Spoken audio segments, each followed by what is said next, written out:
리프팅 하는 것을 제가 해드릴 거예요. 이마 거상이 되고 나면은 원래 내가 갖고 있던 속쌍꺼풀이 살짝 드러나시면서 자연스럽게 보이시고, 이 미간의 주름이 펴지는 거에 있어서 굉장히 젊어 보이십니다.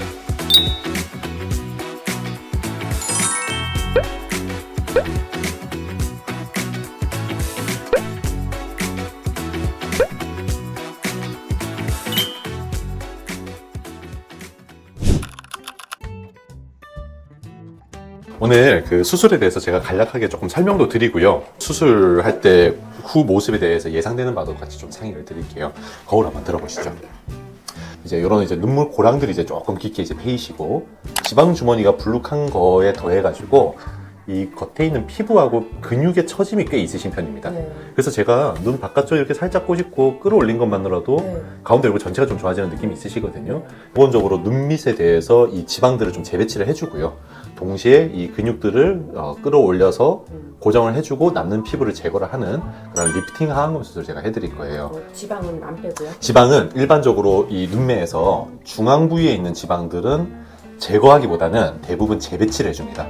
그런데 어머니 눈매처럼 이렇게 바깥쪽에 약간 지방 있는 분들 있죠. 이런 바깥쪽 지방은 제가 제거를 조금 합니다.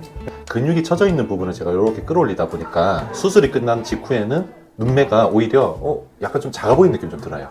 그런 느낌은 보통 한 2, 3주차 정도 되시면 자연스럽게 풀리실 거고, 한 달 정도 되면은 이제 이렇게 바짝 당겨져 있는 이런 느낌들이 조금 자연스러워지실 겁니다. 절개 자체는 속눈썹 아래 2mm 지점으로 눈매 따라 들어가실 것 같고, 피부하고 이런 것들 잘 정리하고 나서 제가 이렇게 봉합을 해주고 나올 겁니다. 이 볼록함도 많이 좋아질 거로 기대를 하고, 팔자, 광대, 눈밑 이렇게 잘 리프팅이 되고 나면은 전반적으로 한 덩어리가 되면서 많이 젊어지실 거로 기대를 하세요. 이 수술에 아마 소요되는 시간이 제 예상에는 아마 한 1시간에서 한 1시간 한 20분 정도? 그 정도가 되실 거고, 그리고 나면은 이마 수술에 대한 준비를 한 다음에 이마 수술을 도와드릴 거예요.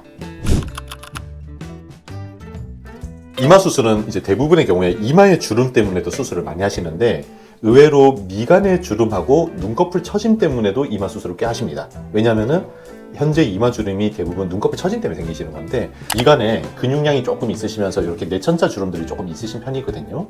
그러면서 이제 콧등에 미간에 가로주름이 있으신데, 이마 거상이 되고 나면은 이 미간의 주름들이 눈썹과 눈썹 사이가 서로 약간 멀어지면서 올라가시니까 눈 한번 떠보시죠. 원래 내가 갖고 있던 속쌍꺼풀이 살짝 드러나시면서 자연스럽게 보이시고, 이 미간의 주름이 펴지는 거에 있어서 굉장히 젊어 보이십니다.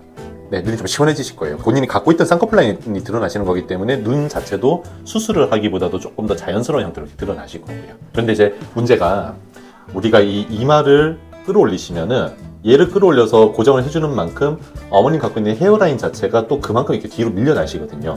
그러면 이제 문제는 이마가 좀 넓어 보일 수가 있는 거죠. 그래서 이마가 넓어 보이는 것 자체도 또 이제 좀 나이 들어 보이는 그런 효과가 있기 때문에, 오늘 수술은 기본적으로 어머님이 헤어라인 자체가 굉장히 둥글고 헤어라인 위쪽으로 해가지고는 머리숱이 되게 좋으신 편이시거든요.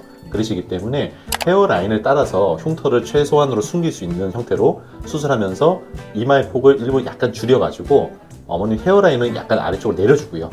이마하고 눈썹은 상대적으로 살짝 올려가지고 전체적으로 눈매가 시원해지면서 이마의 폭은 조금 줄이는 형태. 요거를 이마 축소 수술하고 이마 거상 수술을 합쳐져 있다 해서 이마 축소 거상 수술이라고 해요.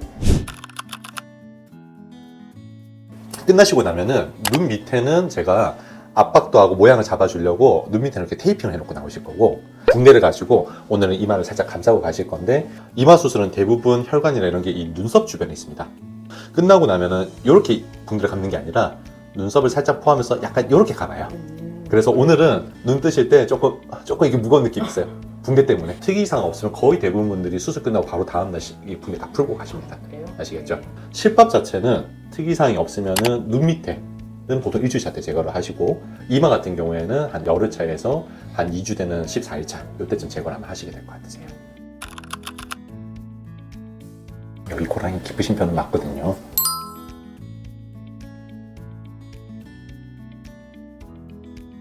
머리카락을 따라서 이렇게 절개가 아마 되실 거예요. 그리고 지금 생각에는 한 18mm 정도, 2cm 조금 안 됩니다. 그러면은 이 중에 7, 8mm는 눈썹에서부터 올라가는데 이제 사용이 되는 거고요. 1cm는 어머님의 헤어라인이 1cm 맞고 이렇게 내려오시는데 사용이 되는 거예요. 너무 많이 당기면 이제 놀란 느낌이 드시기 때문에, 지금 보시면은 속쌍꺼풀이 이 눈꺼풀에서 완전히 덮여 있으신 상태잖아요. 이렇게 눈 감아 보셨을 때 편안하게 제가 끌어올렸을 때 눈 떠보실까요? 이런 정도의 느낌이 되도록 제가 도와드릴 거예요. 이제 쌍꺼풀 라인이 자연스럽게 살짝 비치면서 앞머리 부분 이런데 좀 처져 있던 부분들이 자연스럽게 올라가는 약간 이런 느낌에 가까우실 겁니다. 붓기는 생각보다 조금 있으신데 의외로 이마에 붓기는 그렇게 심하진 않고요. 눈 밑에 붓기도 1주차 정도 되면은 한 절반 정도 빠져 있습니다. 흉터는 일주일차 때 실밥을 제거하고 거의 모든 사람들이 3, 4주차 때 흉터가 조금 딱딱하고 약간 붉습니다.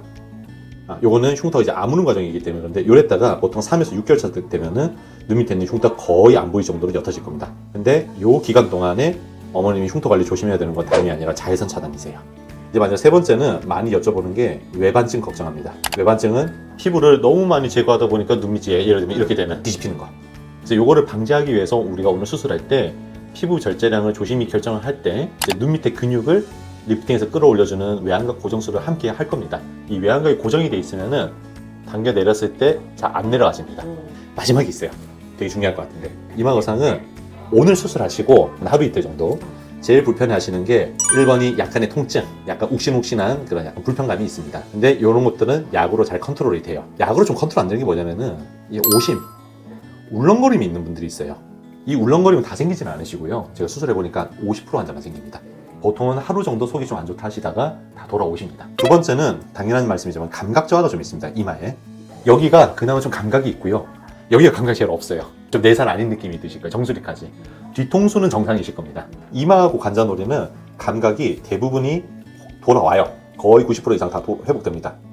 그런데 요 헤어라인, 머리카락에서부터 정수리까지 요만큼 있으시죠? 여기는 1년 정도 지나도 좋아졌는데 그래도 조금 멍멍하고 어떤 분들은 여기에 약간 묵직한 판 하나 살짝 올려놓은 듯한 그런 느낌이 있다라고 말씀 보통 하세요.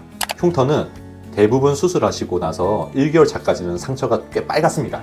머리카락으로 살짝 내리셔도 충분히 괜찮으시고 흉터는 1개월 차까지 빨갛다가 대부분 3개월 이상 넘어가면은 흉터는 거의 안 보일 만큼 약간 희끗한 선 정도로만 정리가 되고 거의 안 보이실 겁니다. 수술 끝나고 치료 오셨을 때마다 불편한 거 있으면은 그때 저한테 말씀 주십시오. 아시겠죠? 네, 오늘 수술 잘 되실 거예요.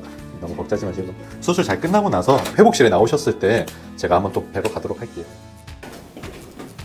잘하고 올게요. 기대해 주세요.